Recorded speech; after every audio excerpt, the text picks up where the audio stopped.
Hello, friends.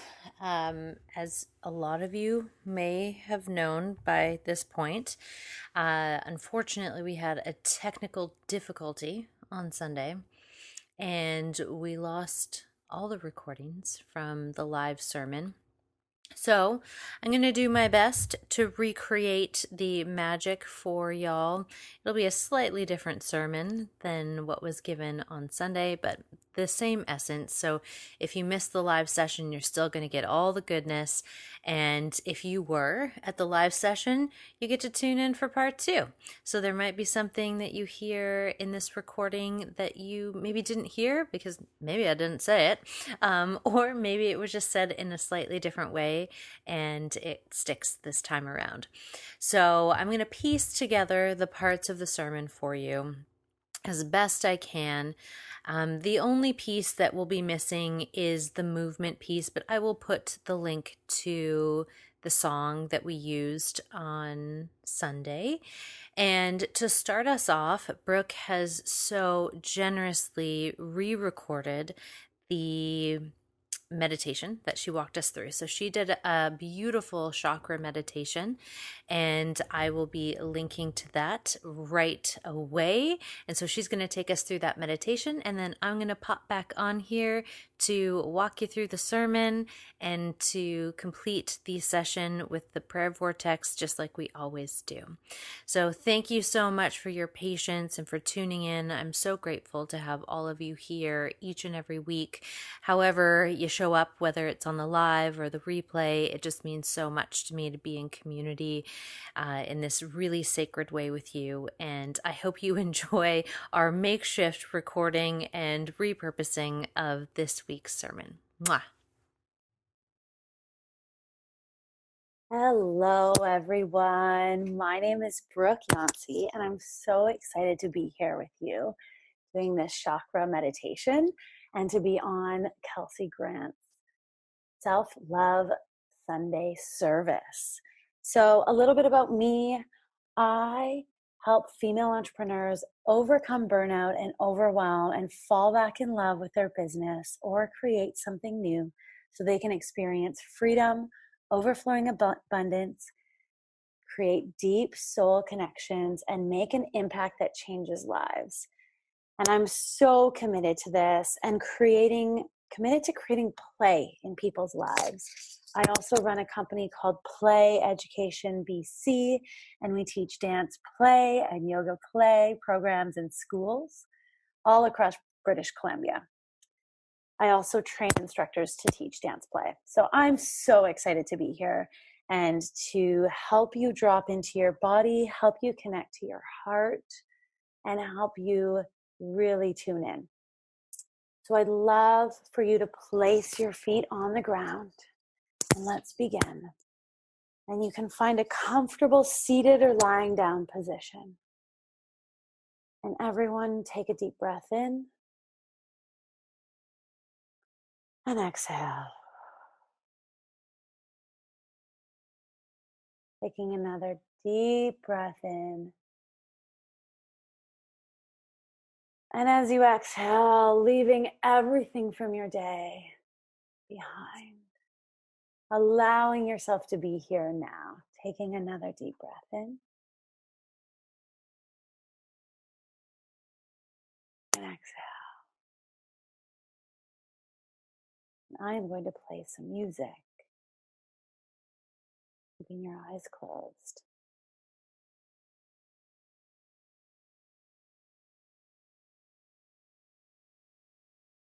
I want you to imagine that there are 4 pillars of light coming up from the ground that are all around you, and they meet at the top of your head like a pyramid or a triangle. And from the earth, these 4 pillars of white, beautiful light are vibrating and meeting at the top of your head. And this beautiful white light comes in through the top of your head, down through your head, down through your neck, down your spine, down, down, down, down through your legs, down through your feet, and down into the ground, rooting down like tree roots going into the ground. This white light, I want you to imagine it going deep, deep, deep, deep, deep into Mother Earth. And at the core of Mother Earth, this beautiful white wraps around a beautiful crystal, a vibrant healing crystal at the center of our Pachamama. And whatever color that is for you, whatever color that crystal is at the heart of the earth, I want you to see it spinning, seeing your healing light connecting with that earth, that center. What we give, we receive. And I want you to start feeling as though Mother Earth is giving love, giving healing energy back up through the white light. And coming back up through your feet, through your legs, up into your root chakra. So this is right at the base of your spine, below your belly button. Your root chakra represents your foundation, your feeling of being grounded. This bright red color, and I want you to imagine this red color spinning around your pelvis area, allowing it to cleanse and clear anything to do with your survival, anything that you fear around finances, around money, around food.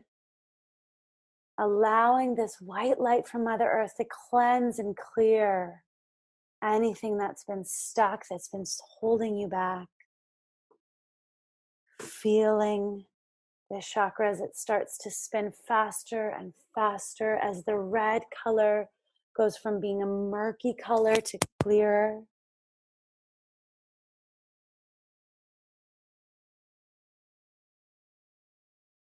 Allowing yourself to feel supported, to feel grounded, to feel as though you are taken care of, that you are safe.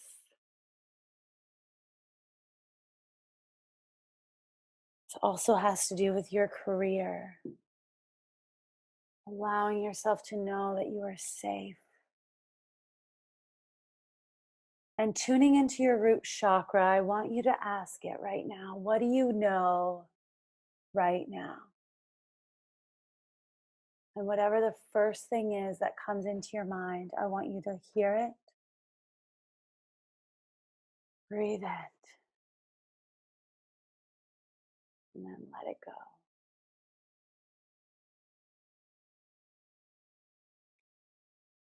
And moving up to our sacral chakra, right just above the belly button.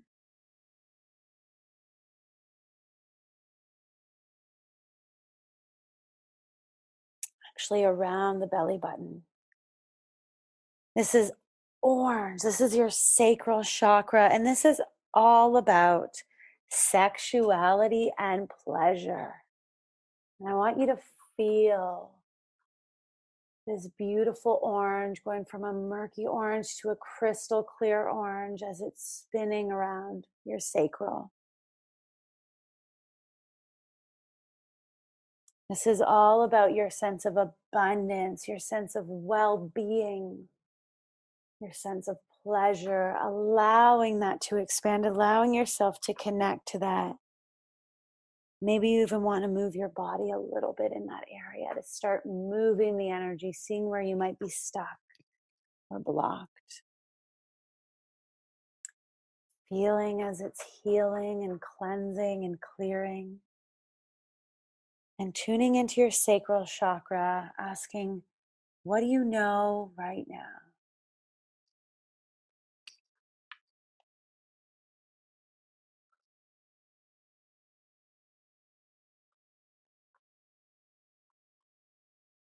Whatever it says, thank it and release it. And moving up from our sacral chakra into our solar plexus chakra. This is our ability to be confident and feel in control of our lives. This is all about our personal power. It's yellow in our upper abdomen and the stomach area. And I want you to feel this healing light as it cleanses anywhere that you don't feel worthy, confident, or as though you have self-esteem. As this yellow light spins and cleanses and clears, I want you to feel your self-worth. Know how worthy you are. See yourself as confident, vibrant, and to have self-esteem, to know that you came here to do amazing things on this planet. And tuning into this yellow solar plexus and asking, what do you know right now?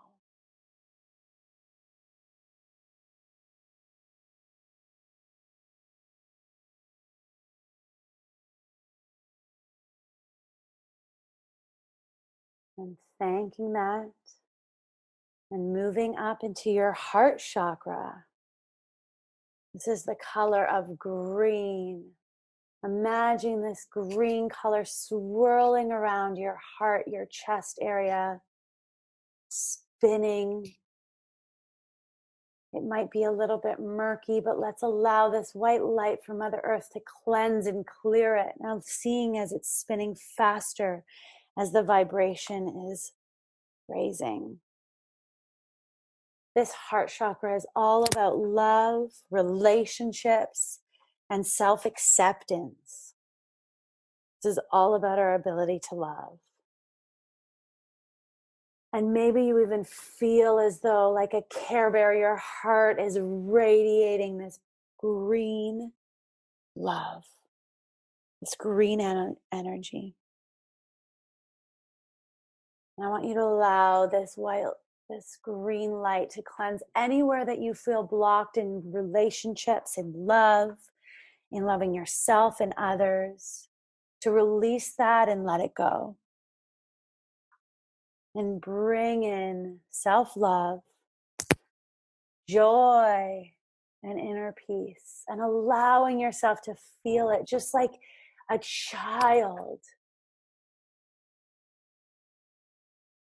Connecting to that child inside of you that is so radiant, that loves everyone, that is so joyful.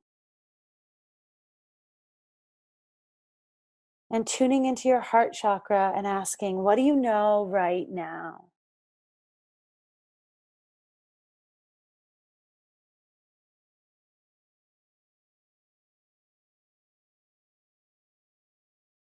And thanking it. Now we're going to move up into our throat chakra, which is the beautiful blue energy swirling around your throat, allowing it to cleanse and clear anywhere that you're not speaking your truth, anywhere that you are not communicating your feelings, and you're not expressing yourself. The throat chakra, this beautiful blue energy, is all about creativity and our connection to who we truly are through creativity. And imagine yourself as a child and all of the things you did that were creative. Children by nature are so creative. They spend their days creating and in imagination, playing, and cleansing and clearing anywhere that you feel stuck in creating, in communicating, and in expressing yourself. And imagining yourself being fully self-expressed, just like you were as a child. What does that look like? What does that sound like?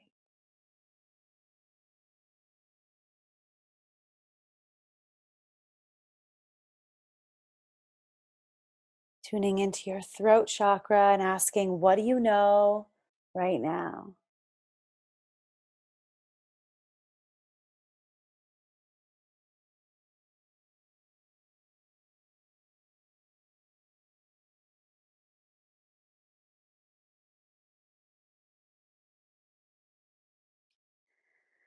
Thanking it and letting it go. And moving up into your third eye chakra. And this is all about our intuition, our sense of purpose, and our direction in life. The third eye is a beautiful indigo color right between your eyes and your forehead. And I want you to see the indigo color swirling around your forehead. Perhaps you even see like a lighthouse light coming from your forehead, opening up, releasing anywhere that you feel blocked in knowing your purpose, blocked in your direction in life or your intuition, allowing this healing energy to cleanse and clear anything that's blocking you. And opening up to receiving any messages, any wisdom,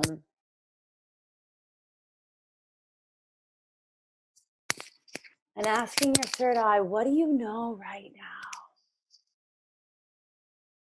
Allowing yourself to feel the intuition, to hear it, to see what it's been trying to communicate with you.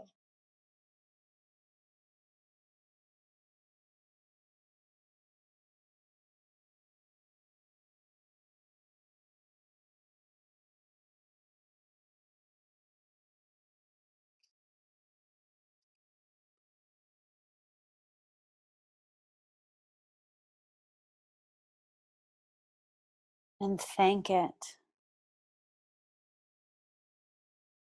And moving up into the crown chakra at the top of the head. This is a violet light or a white light coming out the top of your head like a crown. This is our connection to the divine, the spirit source creator.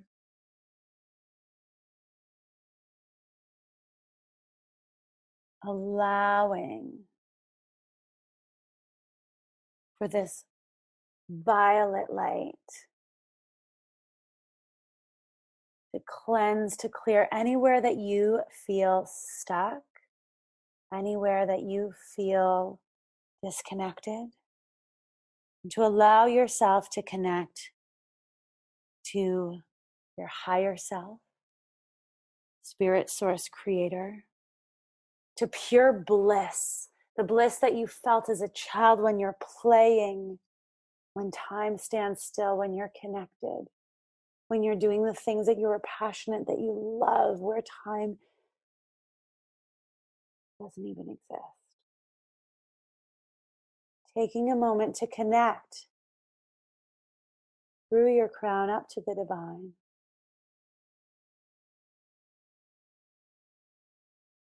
And asking the divine, what do you know right now?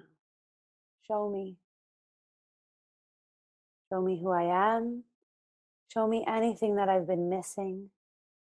Show me anywhere that I'm still blocked. Show me what my next steps are. Show me how to connect to happiness and play and joy.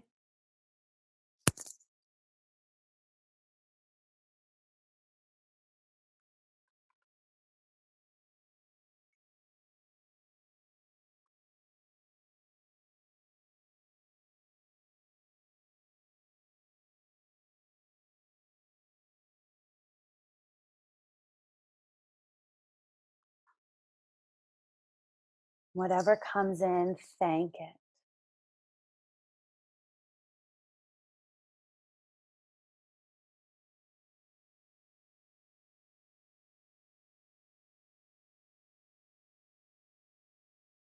Don't overthink it.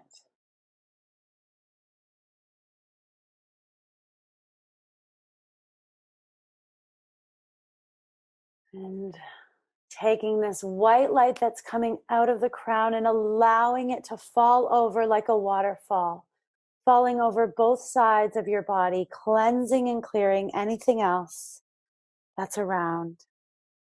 Feeling like it's falling down into those 4 pillars of light that we started with, into a pyramid all around you.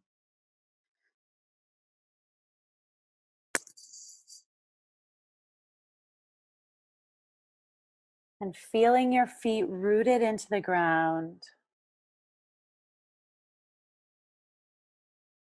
Putting one hand on your heart, one hand on your belly. Take a deep breath in and exhale.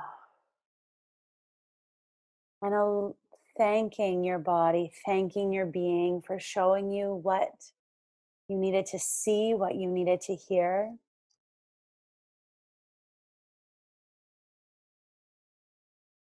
And wiggling your fingers, wiggling your toes.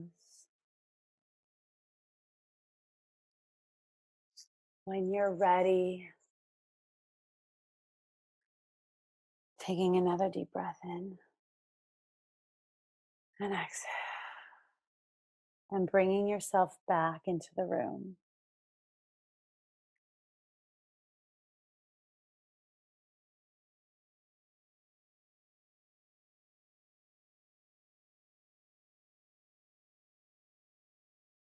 Thank you so much for going there with me today. That was so beautiful. Once again, my name is Brooke Yantzi. I'd love to connect on Instagram or Facebook, Brooke Jillian Yancey, where you can find me. Please give yourself some time to journal about this experience, to journal about what your body, what your being, what your chakras showed you, and how you can be more playful. Thank you so much. Have an incredible day. All right, so here we go. We're going to dive right into the sermon today. So, this particular week, we are really focused on the importance of play as a portal for healing. So, for me, one of the most effective ways to open up flow, inspiration, creativity, and feel really connected is through the avenue of play. And we can find a lot of the time when we are really immersed in a personal development practice or we're really immersed in a strong spiritual practice that we might swing to this extreme of seriousness. And when we get to that point where we realize, ooh, there's a little bit of seriousness happening here. There's not so much fun. Like it's going to start to feel quite dense. And the thing about doing the work is that sometimes it will require our devotion in those dense places, our devotion to the seriousness. And it also includes equal devotion to play, to laughter, to celebration, to fun. Because when we balance those scales of the seriousness and the depth with play and levity, all of a sudden the whole process of being, in the personal development, relational development, spiritual development track seems a little bit more palatable. It's a lot more digestible. And the thing is, kids model this to us so perfectly. So, anyone who is a parent or an aunt or an uncle or has little humans that are in their care, they really show us the importance of play. And one of the things I've definitely noticed reflecting on the little humans in my life, or, just me as a little human, because I was once one, the thing that I notice is that there is almost this nonstop reserve of creativity, of imagination, and they're also playing all the time.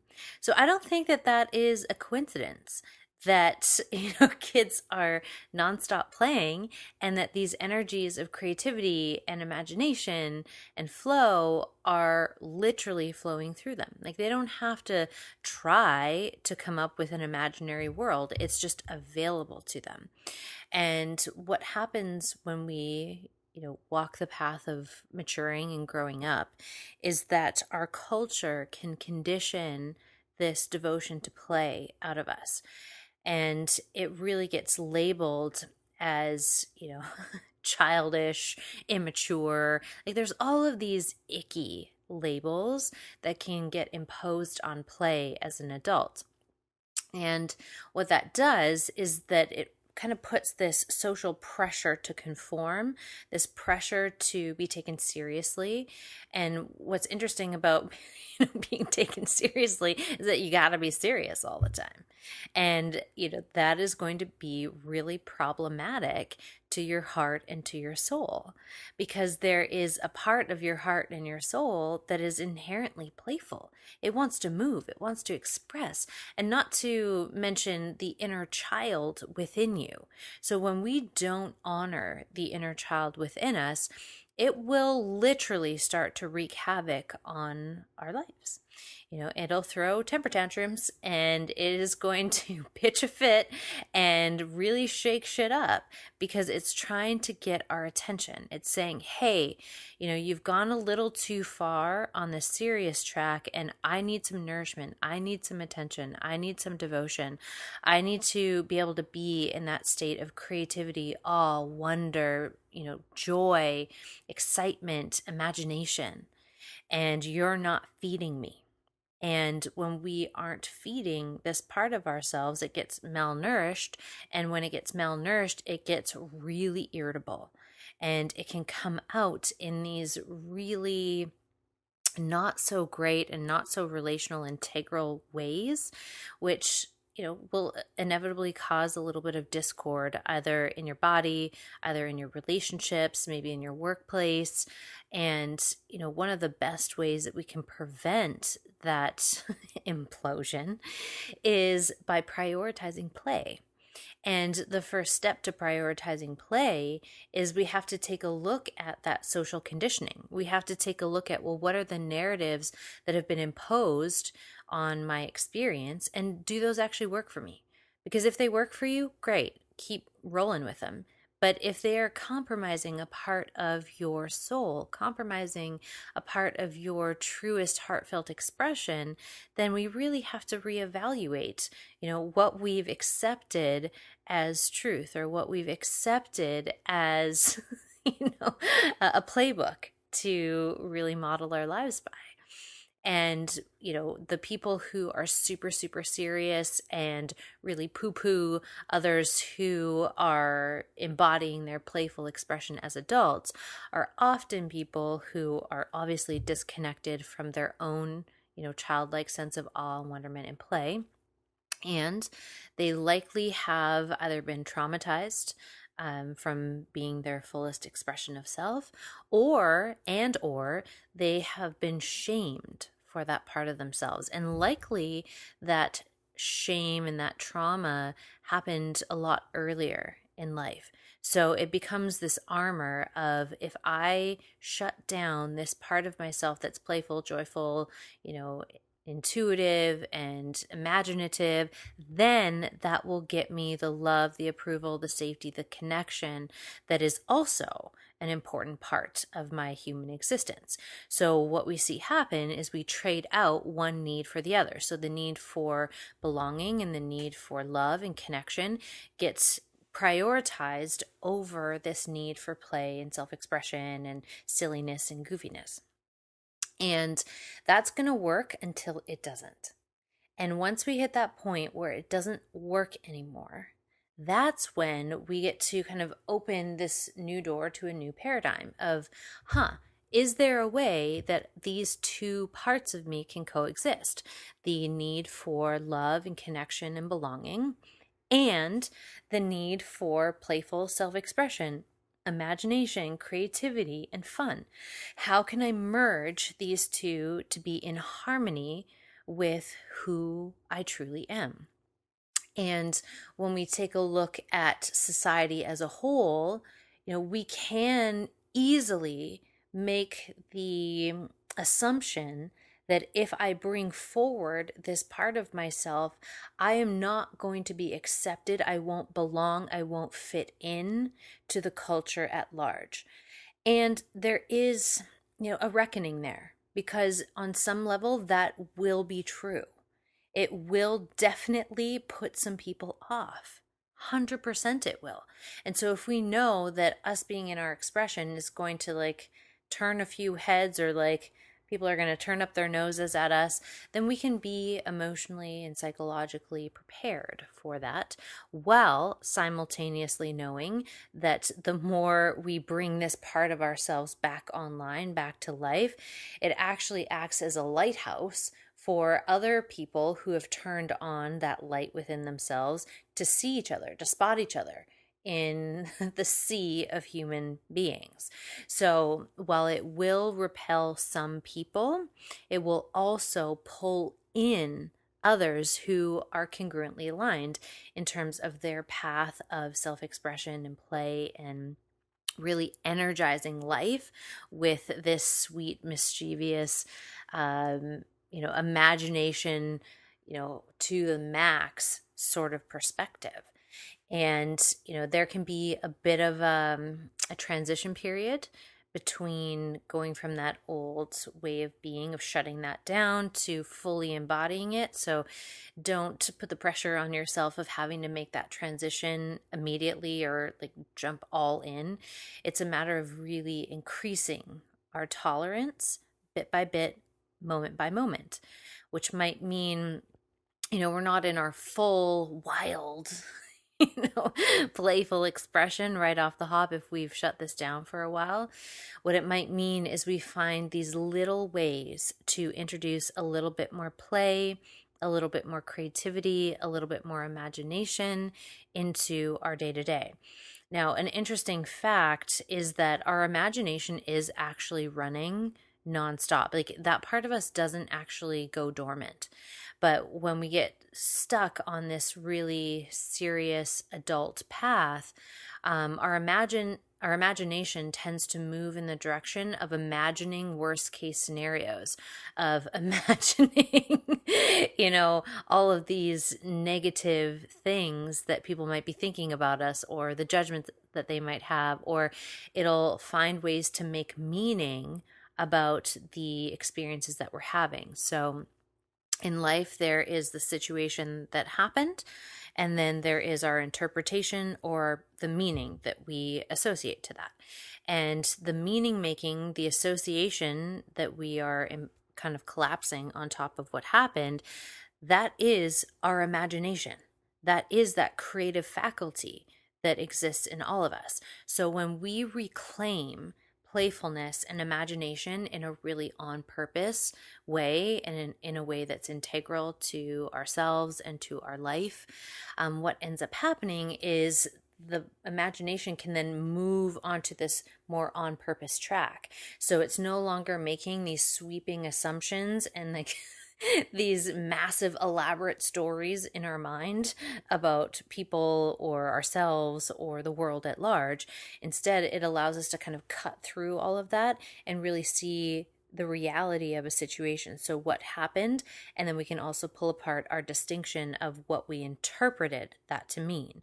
And so, it gives us a lot more headway in terms of creating really healthy relationships with people and interacting with life in a way that, really feels inviting. It really feels nourishing because a lot of the meaning that we make, if we just leave that part of our psyche on autopilot, it tends to make meaning in a way that disempowers us and disempowers others.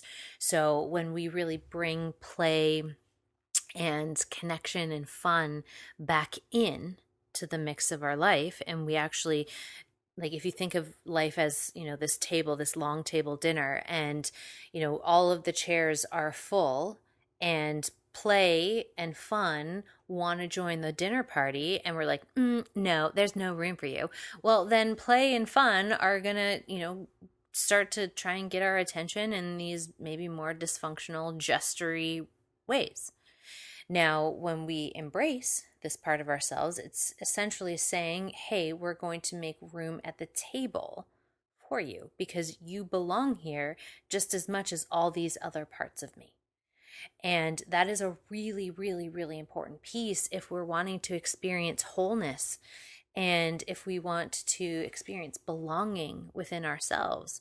Because it's pretty hard to trust belonging externally when there are parts of ourselves that we are consistently rejecting or we're ignoring. And so when we bring play and fun back online, we're saying, hey, you belong here. And when we create, a more solid anchor of all the parts of me are welcome here, then we can go out into life with a deeper sense of trust, a deeper sense of faith, and a deeper availability, really. Like it really helps us be available to life and available to connection because we feel connected, we feel grounded and rooted within ourselves, which is a really special and magical thing. And when we really take a look at, that paradigm of being adult equals being serious, and we challenge it, like challenge that idea, because says who? Says who? That you have to be serious all the time to be taken seriously as an adult. Like, who is, the judgment, the team of judges here? And are those people that you really subscribe to the way that they're living their life? Are they a role model that you're like, wow, I am so inspired by how balanced and integral their life is? The answer is probably going to be no.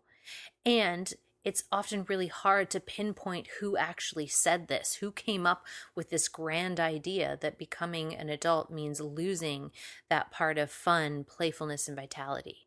Like, that is not the type of adult life that I personally have signed up for.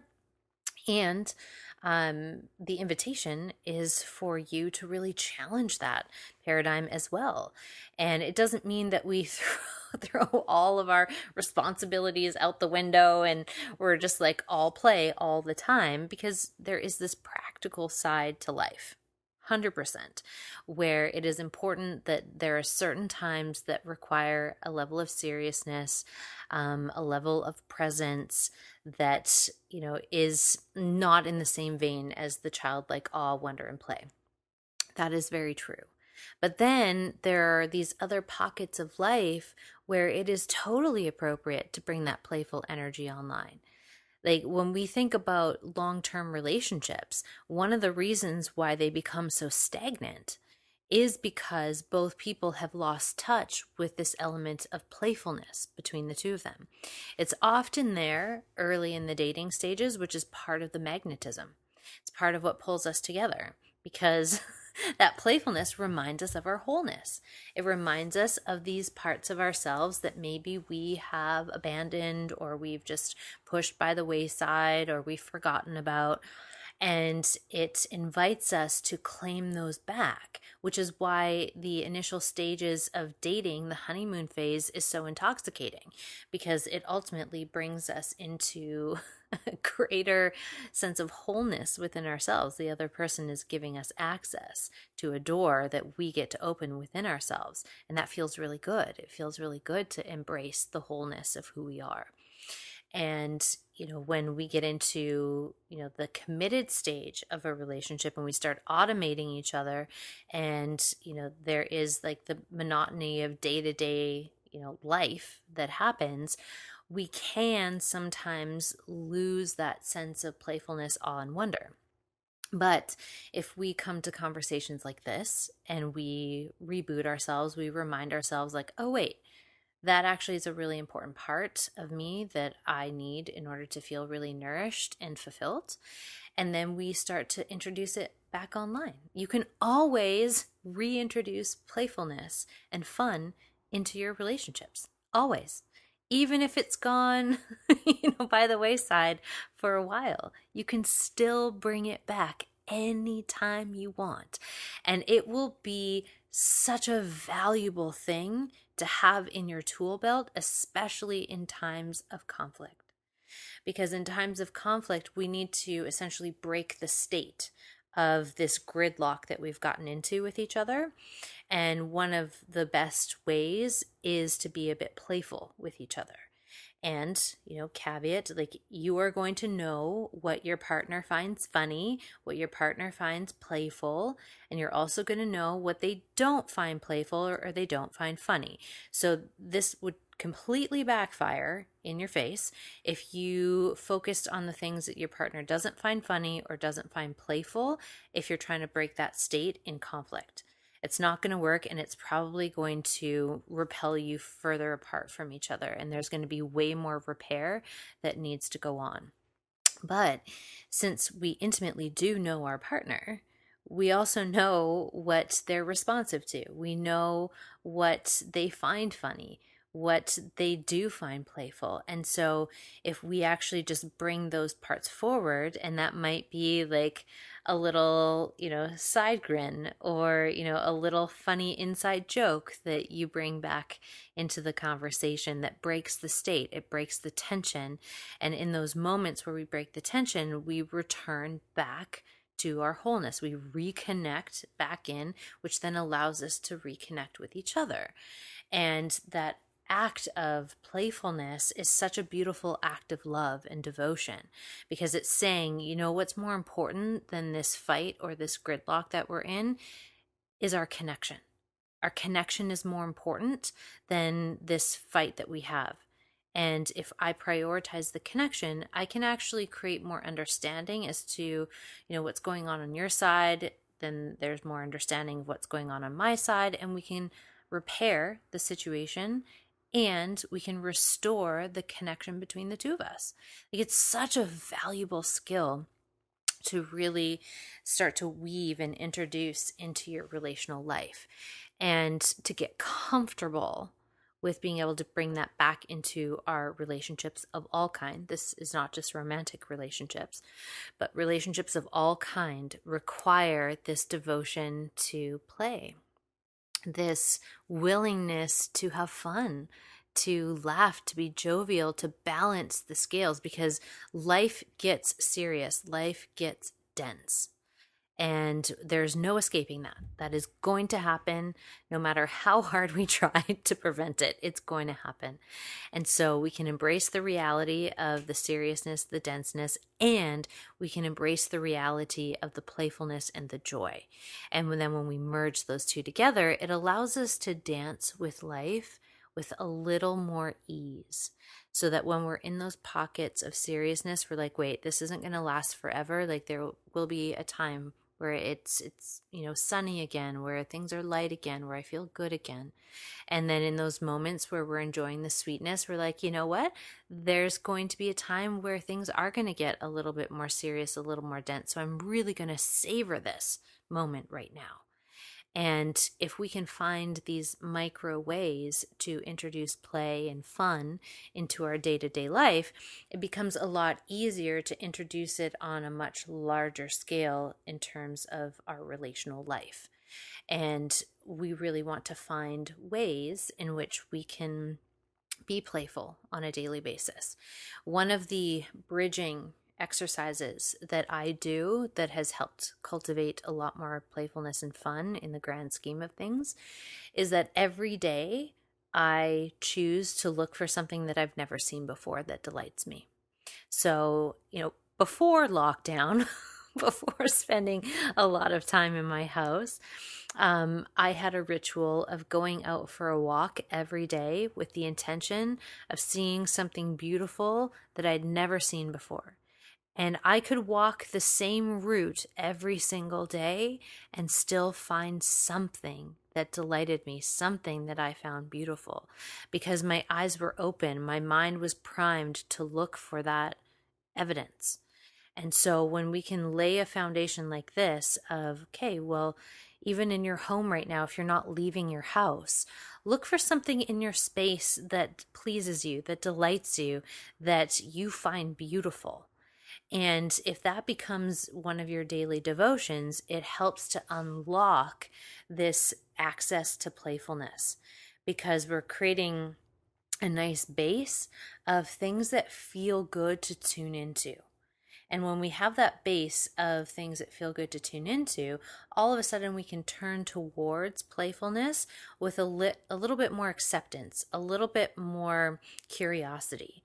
And, that's one of the things too that playfulness and fun will help anchor in you is curiosity. And when we are doing self development, when we're doing relational development, curiosity is a non negotiable. If we do not have curiosity about ourselves, we're going to take the things that we find and use them against ourselves. If we don't have curiosity with a partner or in a relationship of any kind, we are going to make up a lot of judgments and stories about that person that block connection. And when we have curiosity online, we can seek to understand not only ourselves, but each other a little bit better. And that creates more space for connection. It also creates more space for the acceptance of our individuality and our space to be ourselves. And they're both really, really important parts of being human. And so, look for those ways that you can be playful every single day. In the live sermon that we did, everybody kind of added in their ways that they are playful or that they activate that playful energy. And one of the things that I have been doing recently is, going onto TikTok and watching really funny videos. And this is something that has really been energizing me lately because with everybody in quarantine, and families kind of cooped up together, they're starting to get really kooky. They're starting to get really playful and silly and goofy. And TikTok is the perfect platform to witness some of this self expression. Obviously, not all of it is for me, and that's totally fine. But I do find that there's a lot of joy that I am getting from watching, other people be silly and goofy. And in watching other people be silly and goofy, it subconsciously gives me permission to become even more silly and self expressed and goofy. And, I'm very lucky that I have created a social circle with people who really do prioritize play and they prioritize fun and being silly and goofy. I did this dance walk years ago with a group of friends and we all dressed up in costumes, and at the time like we had iPods, so we each put our earbuds in and we had our own playlist and we dance walked the seawall. So that is exactly what it sounds like. You literally dance on the seawall and you dance your way like as you make your way around the seawall. And I remember us running into this group of people and they were like, "What are you guys on? Like, how could you be doing this?" And this was in the middle of the afternoon. They're like, "How could you be doing this? Are you still high from last night?" We're like, "No, we're high on life." Like, we love our lives and there's a lot of life force energy kind of going through all of us. And so this is how we're expressing it. We're being silly, we're being playful, and like we're doing something that feels really energizing to us to do. And they said there's no way that we could ever do that without being high or being drunk. And that also is a really important part, is that this seriousness of being an adult, there is a caveat to that. You are allowed to be silly and goofy if you are under the influence of a substance. That is really the only place right now where it is socially acceptable for adults to be playful, to be silly, and to be goofy, which is probably really problematic if we think about it. That we're saying the only way that you have access to this part of yourself is by, putting substances to alter your perception of reality. So one could argue, are you really connecting to the most authentic, aligned version of playfulness within yourself when you're under the influence. My personal opinion is that you're not. It becomes this placebo or like this, band-aid to, okay, I can't really get that in my day-to-day life, but like I can get some version of that, but it really doesn't feed me. Because being under the influence of substances, inevitably there's a bigger withdrawal of energy than there is an investment of energy. So while we might be able to be playful and self-expressed in the moment, the withdraw or the aftermath of that, whether it's a hangover or just feeling like shit, our body is rebelling, there's a big cost to that. Whereas when we give ourselves permission to be playful in our day-to-day life, there isn't that massive fallout or that massive cost attached to it, which is really great because then you have more life force energy that's available to infuse into your relationships, into your purpose, into your connection with yourself, into learning, basically anything. Like you just have more energy to explore your experience of life, which is a really special thing. And so, again, like we want to challenge that idea that as an adult, the only way that it's socially acceptable right now to be playful is to be under the influence, because fuck that. That is not, a belief that you have to subscribe to. You can absolutely access this part of you without being under the influence of anything. And, I said this on the sermon. I'm not saying, I'm anti drinking or anti drugs. Like, I get it. Some people are going to do what they want to do. But let's make sure that we're finding other avenues to feed those parts of ourselves. And then look at how that relationship to substances might shift. And we really want to be mindful of the relationship we have with them, because that can really influence and impact other areas of life too. So, when we make it a priority to play on a daily basis and surround ourselves with people who are quite playful and who they're willing to be silly and goofy with us, it strengthens the confidence we have with that part of ourselves that we probably had to shut down. For some of us, it was in junior high. For some of us, it might have been in elementary. For some of us, it might have been high school or college, where we had to really shut down that part of ourselves to belong. And really, it wasn't, to shut it down to belong, is to shut it down to fit in, and to fit in with a paradigm that maybe, if we really start to deconstruct, is not really a soulful yes in terms of all its components. So, when we embrace more play, we can have more availability to take a look at these systems. Like, is this really working for me? But it also really opens up this window of creativity. So if you're feeling stuck, if you're feeling really kind of at a gridlock with a certain problem in your life or in your business, or in your relationships, if you kind of change your state by going and doing something playful or silly, what it does is it opens the creative faculties again. So once those creative faculties are open and online, usually the solutions to our issues become really obvious, or at least we're more available to critical thinking, we're more available to creative thinking, we're more available to solutions presenting themselves. And because we're connected to this part of ourselves, we're also connected to our inherent capabilities. So it'll give us the confidence to take action on that insight, or action on the guidance that we're getting internally. And when we are more connected to play, we're inevitably more connected to our intuition, which again, that's a no-brainer. Like, we want to be connected to that part of ourselves, because the more connected we are to our intuition, the less we're swayed by other people, the less we're swayed by an idea or a belief that really doesn't sit with us. And so, if we're wanting to walk this path of self agency and self sovereignty, it's really important that we prioritize having play in the mix, because it's such a valuable part of our human expression. and our human fulfillment.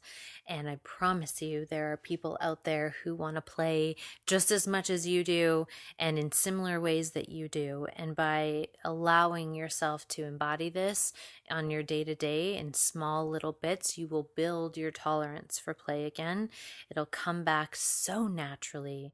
And in the activation of that, it'll help other people recognize that, oh, wait, we're in the same pod here. Like, we all want to prioritize play and living on purpose and really being in our flow and in our essence, and doing what we can to make the world a better place, because that is one thing that I know to be true about every single person who finds their way into this community, is that you are put here for a very distinct reason, and your message matters, your presence matters, and your availability to yourself and the world matters. And so when we come into sacred community like this, it ultimately acts as the massive permission slip that we all need from time to time to become more human, to become more of who we actually are, and to be held and embraced and belong inside of that. So that's going to be the sermon, the second sermon, at least for this week. And now we're going to go into the prayer vortex. I didn't actually get to talk about this on the live call, but the ways to implement, I've already gone through that, throughout the sermon here. But, we really do want to rev up the playfulness, silliness, and laughter. So just consider, like, what is something that I can do on my own to embody playfulness today? And what is something that I can do with others or share with others that invites more playfulness? And then the intention that you can play with this week is that play is sacred, laughter is medicine, and silliness is self-care. So, so good. And so now we're going to go into the prayer vortex. So, like always, if you have someone that you would like to hold in your heart to invite them into the vortex of play, the vortex of fun, the vortex of more self acceptance and self embodiment, please take a minute to just pull them up in your heart and your mind, maybe see them if you close your eyes. And let's take a really deep breath together. So inhale and slowly exhale. Maybe roll your shoulders out if you need to. If you need to, maybe roll your wrists or get up and shake it out, so you can be really receptive to this prayer space right now. Dear Divine Creator and Creatrix, God and Goddess, the Trinity of True Love, we call to you to meet us with your extraordinary brilliance. Thank you for meeting us here in true love's union. Thank you for this sweet gift of play. May I embrace my unique expression of playfulness in such a way that my cells turn on in remembrance and vibrate in harmony with the pulse of the universe. May I invite laughter, silliness, and playfulness into my heart, and remember this devotion opens the portal of divine possibility to flow through me and to me. For all those moments in my life when I've been tempted to reject this necessary part of myself, may those memories be met with compassion and the charge of shame be dissolved with love. With each new day, I make room in my heart for more play, more pleasure, more fun, and more laughter. May I walk hand in hand with my sense of awe, wonder, and imagination. And as I do, may I remember this part of my being as the holy, sacred, and magnificent essence it truly is. My life is a glorious celebration filled with play, fun, and presence, and I remember each day how worthy of respect, reverence, and devotion these life-giving energies are. Every new day, I come into greater acceptance and alignment with the fulfillment that is possible as I embrace play as my sacred prayer. May the alchemy of pleasure and play soothe my anxiety, invite a deepening of connection, stoke the fires of passion within my heart, and set my soul work ablaze. As I turn on this sacred light from the inside out, may laughter and play be love's greatest reminder, so others too may be invited into this beautiful remembrance, reclamation, and awakening. So be it. In the name of divine love, thank you, and amen. Okay. So that is your replay for this past week's Sunday service from April 19th. And thank you again for your time, your presence, your devotion, for showing up here. It means so much to be in this community with you all. And in the email, there is, a free workout that Christine Bano has offered to the community. And a bunch of you have been asking if I'm available to do coaching, and I am. I do that inside of my Year of Love Mastery program. And the link to apply to that or check it out is in your follow up email. So, the same email where you got the link for this replay, the link to that program is in there. So, you can check that out. And if it feels like flow, then hit me up. And also, a very exciting announcement is that I will be introducing a new program, and I'm probably going to do it for Leo season because that's my jam. I'm a Leo. So I am definitely going to shoot for that. It might come out a little bit earlier, but it definitely is going to be embodying the path of pleasure and play and presence. And, we're going to walk this feminine path of reclamation. And I'm so excited to be fleshing that out. So that is also something that will be coming down the pipeline should any of you be interested. And this one is just for the ladies. And guys, we have some programs in the academy that are gender neutral, or some of them are even focused for men. So those are always available to you as well. And I'm just so thankful for each and every one of you. And I look forward to seeing all of your beautiful faces next Sunday, if not sooner. Bye, friends.